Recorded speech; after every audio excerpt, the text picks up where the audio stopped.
Hey, what's up, guys? So I just got out of the theater watching Guardians of the Galaxy 3 like 10 minutes ago. Theater's literally down the street from me.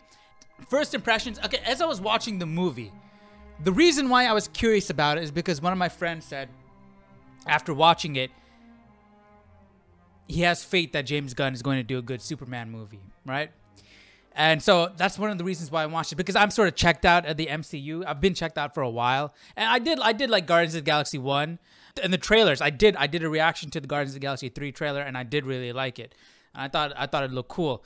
But the main reason why I wanted to go see this was I wanted to see James Gunn's headspace, where he is right now. I know it's a completely different franchise, right? But he's doing Superman Legacy, so I want to see his Guardians of the Galaxy. And I'm a little bit worried on that front, but we'll save that for another video. For this one, let's just focus on Guardians of the Galaxy 3. And I've been hearing that this movie is the best of the three. I don't think so. To me, number one is still the best. This one was, it had, from the trailer, this is what I thought. I was expecting like a heart-wrenching, emotional story, right? That had some funny, crazy moments in it, right? This movie,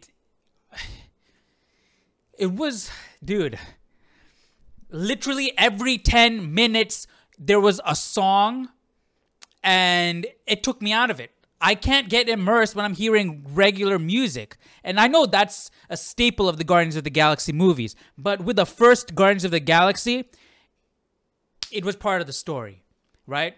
We had his little cassette player, right? It tied into Star-Lord's backstory to Earth. It played a much more integral part. Yeah, he had his little Zune or whatever it was in this movie. But for the vast majority of this movie, it's just boom, here's a song. 10 minutes later, boom, here's another song. 20 minutes later, boom, here's another song. You know what I mean? There were some scenes where he had the earbuds in and he was listening to the music, and that was a soundtrack. But for a lot of it, it was like, it reminded me of Suicide Squad, where we're just getting all these random songs popping up everywhere. They needed to dial it back. It was like James Gunn just wanted to put every single one of his favorite songs in the movie, or create these little mini music videos with his own movie. Like, I get it. It's cool. But what's the most immersive experience that you can create? That's what we should be going for here. Okay, with the music out of the way, the best part of the movie... Oh, there's spoilers in this video, okay? The best part of the movie is the flashbacks. Rocket Raccoon. Dude, I didn't know his backstory was that sad. That was the best part of the movie. Easily. Rocket Raccoon's flashbacks, that was sad, man. See, that's the kind of tone I was expecting, because I heard this was the darkest Guardians of the Galaxy. Here, you know, this is going to be heart-wrenching and all that stuff. Seeing Peter scream in the trailer, right? We know what that is, right? It seemed like Rocket we lost Rocket, right? But the flashbacks I really enjoyed. Seeing what he went through, how terrified he was in that cage, then how he made friends with the animals, and they ran around and played together in their separate cells, and how they broke out and wanted to have a life together. Rocket was planning on, getting a rocket ship and exploring the skies with his friends, man. Dude, that backstory was sad, bro. And that was the best part. Rocket Raccoon's backstory, his recovery, that scene was also solid. And then the scene where they break out, they go in, right, and all the kids are in there and everything, and then Rocket, he's like, I'm not running anymore, not today, right? He's not running anymore, and he turns, like, they're all trying to make their escape, and then Rocket's like, I'm not running, and he just says that. He turns around, doesn't say, come on guys, let's go. No, he just says, I'm not running. He turns around and he goes and he just walks right back. And they got the music playing, and it's just silence. I mean, it's silence in the sense that you have the music encompassing the scene. You're not hearing anybody else speak. Nobody spoke. The rest of the Guardians were like, yo, we got to get out of here. The place is blowing up. We got to run.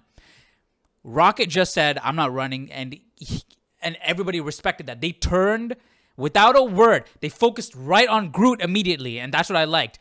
Groot instantly turned and followed.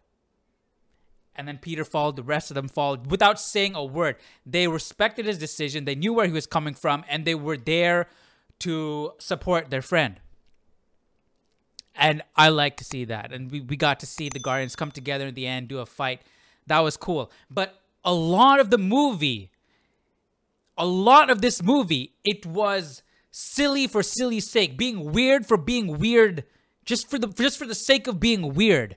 You know what I mean? Some of it reminded me of Spy Kids, like in Floop's, whatever, in you know what I mean? Floop's place with the thumbs. Like some of the CG was whack. Yeah, it was like, it gave me some cheesy type of like weird vibes, right? Like it was just weird for weird's sake. There was no purpose. Like if you think of weird sci-fi, I immediately thought of Fifth Element, right? Fifth Element had some weird elements, but it worked in that world, right? I felt like that made sense in that world because we got to see the day to day. We got to see, you know, things that built the world up, that made the world feel like it was lived in and real. We got a little bit of that at the beginning when they showed the state of the Guardians, right?